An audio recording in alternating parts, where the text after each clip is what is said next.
क्या करना है, अपनी बैटरी को चार्ज करना है।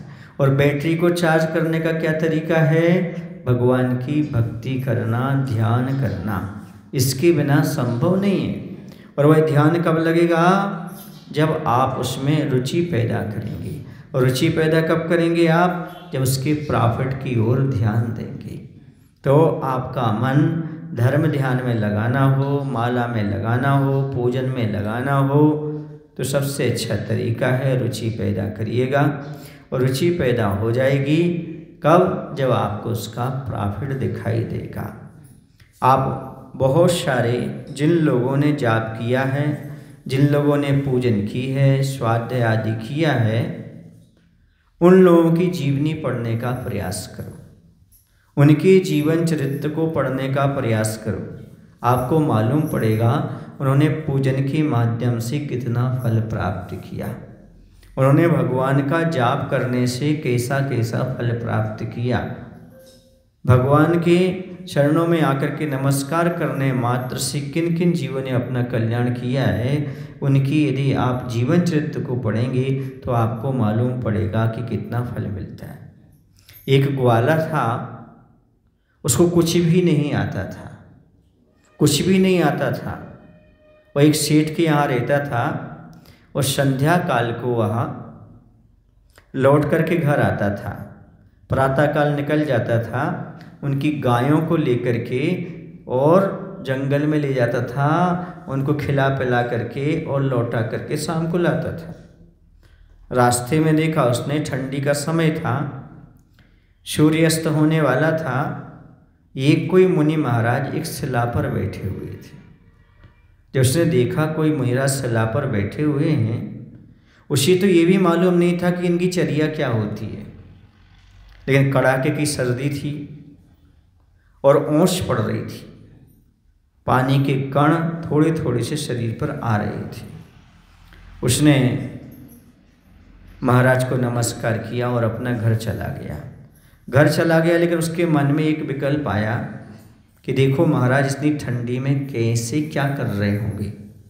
उसने अपनी पत्नी से कहा कि हम एक महाराज को देख करके आए हैं, वह जंगल में एक शिला पर विराजमान हैं और इतनी कड़ाके की ठंडी है, चलो अपन चलते हैं, उनकी सेवा करेंगे। और अपनी पत्नी को लेकर के वह रात में महाराज के पास पहुंचा तो महाराज उसी मुद्रा में ध्यान में विराजमान थे।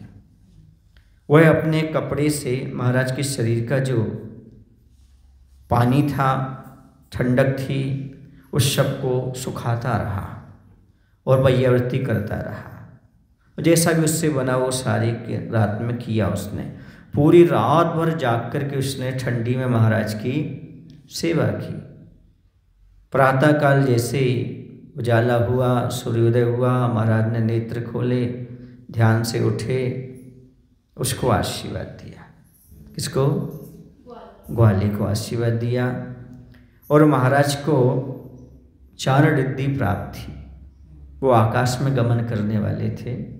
उस ग्वाले की भवितव्यता को देख करके ये जीव निकट भव्य है, 1-2 भव में ही अपना कल्याण कर लेगा, क्योंकि मुनि की सेवा करने के भाव हर किसी जीव के अंदर पैदा नहीं होते हैं तो 10-5 मिनट करके चला जाता है, लेकिन 24 घंटे में 12 घंटे पूरे के पूरे यदि साधु की चर्या में कोई परिचय नहीं, उनसे कोई लाभ नहीं, कुछ नहीं, और महाराज की चर्या भी नहीं समझता, फिर भी सेवा और वैयावृत्ति के भाव उसके अंदर हैं, निश्चित ये जीव निकट भव्य होना चाहिए। ऐसा महाराज ने अपने मन में विचार किया और अपने ज्ञान से जाना और उसको नमोकार मंत्र सिखा दिया। वह बोलता नमो अरिहंताणम, नमो सिद्धाणम, नमो आर्याणम, नमो अज्ञान, नमो लोई सब सवणम। इतना उसने सीख लिया। अब वो क्या करता, नमोकार मंत्र सीख लिया, अब जो भी कार्य करता नमो अरिहंताणम बोल करके ही कार्य करता था। जब वह अपने सेठ के यहाँ घर पहुँचा सुबह, तो वह कुछ कार्य कर रहा था तो नमो अरिहंताणम बोल रहा था, नमो सिद्धाणम बोल रहा था। तो सेठ ने कहा कि ये तो बताओ भाई, तुम्हें ये मंत्र किसने सिखाया? बोले हमें महाराज मिले थे, महाराज ने सिखाया। बोले कहाँ है महाराज? वो तो आकाश से चले गए, निकल गए, बिहार कर गए। ओहो कितने तुम पुण्यशाली जीव हो कि तुमने रिद्धिधारी मुनिराज के दर्शन किए। बहुत खुश हुए सेठ जी। बोले आपको उन्होंने ये मंत्र दिया? हाँ, मैं तो कोई भी कार्य करता हूँ तो सबसे पहले इस मंत्र का उच्चारण करके ही कार्य करता हूँ। आप लोग करते हैं क्या हमेशा नवोरियंताणम बोल के कार्य? वह तो हर कार्य करता था। उसने सेठ ने कहा तुम्हारा बहुत पुण्य है, बहुत पुण्यशाली जीव हो जो तुम्हारे लिए ऐसे साधु परमेष्ठी मिल गई। और वह उसकी और श्रद्धा तो थी और बढ़ती गई। एक बार क्या हुआ, बहुत तेज पानी आया, इतना तेज पानी गिरा, पाउस पड़ ली, खूब बरसात हुई। इतनी बरसात हुई कि नदी में पूर आ गया, बाढ़ आ गई, इस तरफ से उस तरफ निकलना मुश्किल हो गया। लेकिन उसकी सारी गायें उस तरफ थी नदी की। वह उन गायों को लाना चाह रहा था और कुछ पानी के अंदर, नदी के अंदर तैरती हुई गायें आ भी रही थीं। तो उसने सोचा चलो उन सबको हम लेकर के आएँ। उसको तैरना भी आता था, ग्वाली को। तो उसने क्या किया, नदी में, चूँकि दिख तो रहा नहीं था, गंदा पानी था, पूर वाला पानी था, उसने नमो अरिहंताणम बोला और नदी में कूद गया। जैसे नदी में कूदा तो वहाँ अंदर पानी में एक लकड़ी थी सामने, उसके पेट में घुस गई और नमो अरिहंताणम कहते कहते उसका मरण हो गया। क्योंकि कोई भी अंत समय यदि नमोकारण पढ़ता हुआ अपने शरीर को छोड़ता है, उसका मरण होता है, तो नियम से देवगति को प्राप्त होता है। सदगति निश्चित है उस जीव की, नियम से देव पर्याय को ही प्राप्त करेगा। इतना तक लिखा, बकरी ने नमोकानंद पढ़ा, अंत समय सुना जीवनधर कुमार के द्वारा, तो वह भी स्वर्ग गया चारुदत्त के द्वारा। और एक कुत्ते ने भी नमोकानंद सुना जीवनधर कुमार के द्वारा, तो वह भी अंत समय कहाँ पहुँच गया? स्वर्ग को पहुँच गया। इसे भी स्वर्ग जाना चाहिए था, पर ये ग्वाला स्वर्ग नहीं गया। क्यों नहीं गया? क्योंकि इसने पहले निदान बंद कर लिया था। क्योंकि उसके सेठ बहुत अच्छे थे, वृषभदत्त। उनकी सेठानी भी जो थी अरहत दासी, वो भी बहुत अच्छी थी।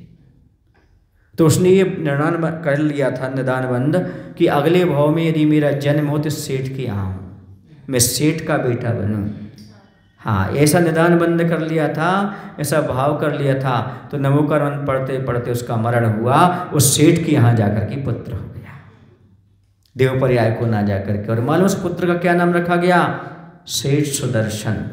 आगे कहानी आपको याद है, सेठ सुदर्शन आगे चल करके मुनि बन करके और मुनि और मुक्ति को प्राप्त करके पाटलिपुत्र पटना से उनको मुक्ति की प्राप्ति हुई। कितना भाव लगा उनको? मात्र एक भाव लगा। कुछ आता था क्या? नहीं आता था।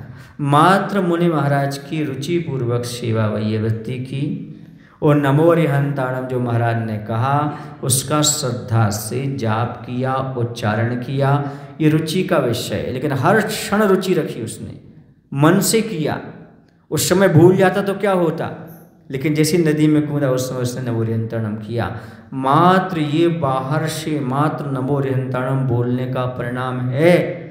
ये रुचि पूर्वक ना पूजन की, ना अभिषेक किया, ना दान दिया, मात्र मुनि की वैयवृत्ति की, नवोकार मंत्र पढ़ा, हर समय उसका परिणाम है एक भाव लेकर के वह अपना कल्याण कर गया। ऐसे बंधु, आप लोगों का मन भले ना लगता हो भगवान की भक्ति में, भले आप जाप करते समय मन ना लगता हो, फिर भी जाप करना चाहिए, पूजन करना चाहिए, स्वाध्याय करना चाहिए। हर समय यदि आप ये याद रखते हो मंत्र आदि, तो हो सकता है आप भी कुछ समय ऐसा कर रहे हो मंत्र का जाप, उस समय आपके प्राण निकल जाएं, तो निश्चित रूप से देव पर्याय को प्राप्त करोगे और अगले भाव में मुनि बन करके अपना कल्याण करोगे। इसलिए हमेशा भगवान की भक्ति, जाप आदि करते रहना चाहिए। जैसे आप लोग औषधि अपने को सूट नहीं होती, फिर भी औषधि खाते कि नहीं खाते हैं? करते हैं। क्यों? क्योंकि भले सूट नहीं कर रहे, फिर भी डॉक्टर ने कहा है तो उसको लेते हैं। इस बार भले मन ना लग रहा हो, फिर भी माला फेरना चाहिए, धर्म ध्यान करना चाहिए। दुकान नहीं चलती, फिर भी दिन भर दुकान पर बैठता आदमी कि नहीं बैठता है? बैठता है।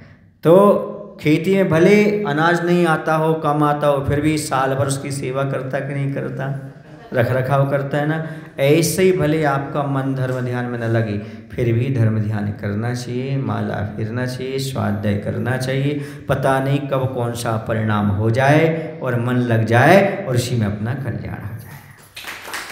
बोले महावीर भगवान के, आचार्य गुरुदेव भगवान श्री विद्यासागर जी महाराज की।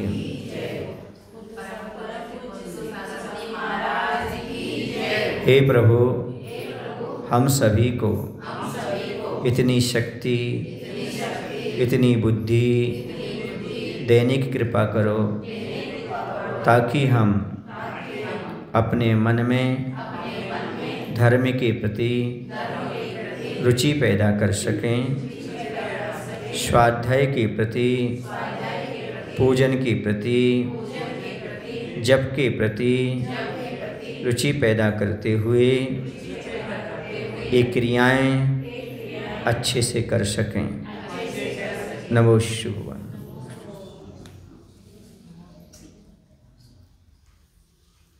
बुद्धि समाधि परिणाम शुद्धि